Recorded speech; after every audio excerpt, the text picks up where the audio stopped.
Наурыз жай ғана мереке емес. Бұл табиғаттың жаңғыруы, жаңарудың символы және жаңа жылдың басталуы. Бүгінде Қазақстан өз дамуының жаңа кезеңінде тұр. Сондай-ақ жаңару мен жаңғыруды, өркендеу мен бірлікті бейнелейтін Наурыз мейрамын тойлаудың жаңа тұжырымдамасын бекіту айрықша маңызға ие. Наурыз еліміздің жаңаруы мен жаңа құндылықтарды қалыптастырудағы бірлік, бауырластық пен ынтымақтастықтың мерекесі. Наурызнама Наурыз мерекесінің тарихы мен дәстүрлерін сипаттайтын ежелгі мәтіндер. Бұл мәтінде Наурызды атап өтетін халықтардың мәдени мұрасы мен бірегейлігінің маңызы түсіндіріледі. Наурыз еңбек мерекесі. Онда адам бірінші орынға шығады. Бұл күн жаңаруды, жаңа бастамаларды бастайды.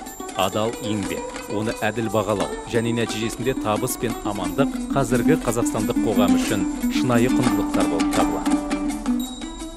Бұл мерекеде Қазақстан ұлтының басым құндылықтары бар деп айтуға болады. Қазақстанның қазіргі тарихында Наурыз іс жүзінде толыққанды трансформация қарқынын белгілейтін жаңа саяси дәуірдің басталуын білдіреді. Табиғатты жаңартудың жаңа циклының басталуы Қазақстанның дамуындағы жаңа кезеңді де білдіреді деп айтуға болады.